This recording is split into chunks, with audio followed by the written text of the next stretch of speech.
बारे में हम लोग समझते हैं लाइटिंग रेजिस्टेंस किस लिए हो रहा है यूज। तो ये है आपका पोल। कौन सा पोल है? पोल कौन सा है? 11 केवी का है। 11 केवी का है। पोल मतलब क्या होता है हिंदी में? खंभा या खंभे।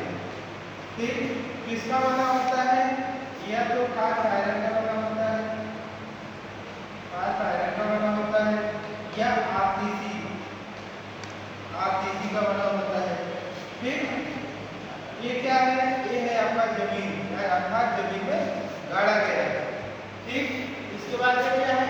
रजिस्टर है। क्या है? रजिस्टर, यानी यहीं से घटा बढ़ा सकते हैं। ये क्या है? हम गैप है।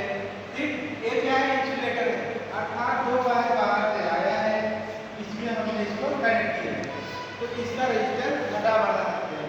फिर ये क्या है? आपका इंसुलेटर है। इंसुलेटर को हम बोलते हैं कुचालक। ठीक, तो यहाँ पे कितना है? इसे बोल सकते हैं RYB। लेकिन RYB कहाँ पे यूज करते हैं?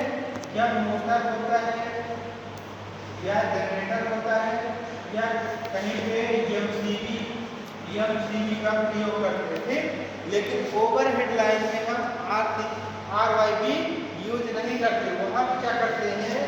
लाइन 1, लाइन 2, लाइन 3 यूज करते हैं। Line first, line second, line third. ये क्या है आपका जो हमने बनाया है? ये है लाइटिंग अरेस्टर। अर्थात इसके ऊपर अगर कोई बिजली गिरेगी, बिजली गिरती है तो हम लोग क्या करेंगे? यहाँ से आरसीबी लगा के ग्राउंड कर देते हैं, आरसीबी लगा के ग्राउंड कर देते हैं। ठीक, फिर एक क्या डिस्ट्रीब्यूशन इसको बोलते हैं। क्या है? कौन सा लाइन है? डिस्ट्रीब्यूशन लाइन है। दो खंभों के बीच में, दो पोल के बीच में या दो खंभों के बीच में कितना है? 2.0 मीटर।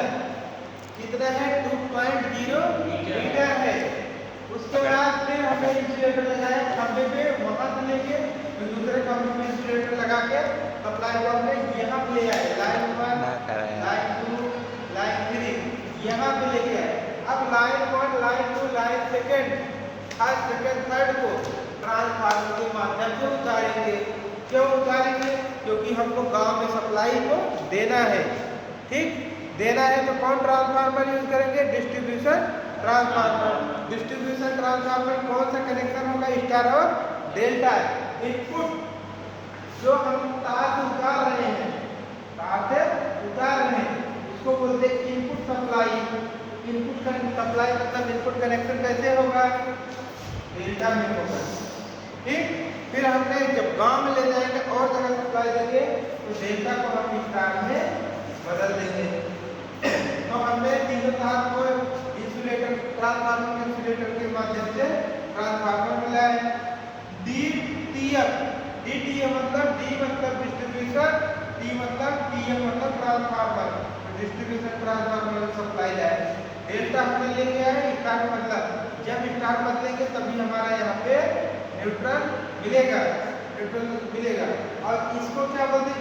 चोक कॉइल, अर्थात जो ये आया है इस तरीके से घूम गया है 2 बार। ठीक, ये जब 2 बार घूम जाएगा तो चोक का काम करेगा, यानी कुंडली का काम करेगा। तो क्या आपको समझ में आया? आप लोगों को समझ में आया? कोई दिक्कत नहीं। इस सब पोल का मतलब है आप इसको जो है या तो कास्ट आयरन यूज कर सकते हैं, CI यानी कास्ट आयरन, या RCC। अर्थिंग वायर किसका लगाएंगे? अर्थिंग वायर GI का लगाएंगे। GI बोले तो गैलेनियम आर्सेनाइड। क्यों लगाते हैं? क्योंकि इसमें जल्दी से जंग या मूर्छा नहीं लगता। अगर जंग मूर्छा लग जाएगा तब क्या करोगे? तो भाई हमारा जो लीकेज करंट रहेगा वो पास हो ही नहीं पाएगा, ग्राउंड में पास हो ही नहीं पाएगा, जमीन में नहीं आएगा, तो हमारा पूरा जो ट्रांसफर लाइट है लग जाएगा। अब बोलोगे सर जी नहीं समझ में आ रहा है, इसमें DIY अगर मूर्छा लग गया क्यों नहीं सप्लाई आएगा? जैसे एक आदमी स्वस्थ है, वो गुटखा पान सुपारी नहीं खाता, उसको मिठाई खाए तो गप्पा गप्पा खाता चला जाएगा। ठीक, लेकिन अगर एक आदमी गुटखा खा रहा है, बोले आ उसका मुंह यही जाम हो जाएगा तो खा नहीं पाएगा। हाँ, स्वस्थ आदमी सब कुछ खा लेगा मिठाई उठाई, लेकिन जो गुटखा पान वाले हैं नहीं खा पाएंगे, उनका ये जबड़ा सिकुड़ जाएगा। ऐसे जो जंग मोर्चा लगा है, वायर में जो जंग और मोर्चा लगा है उसमें जल्दी से सप्लाई नहीं जा पाएगी, और स्वस्थ वायर जिसमें जंग मोर्चा नहीं लगेगा तुरंत लीकेज करंट को ग्राउंड कर देगा। क्या समझ में आया बेटर?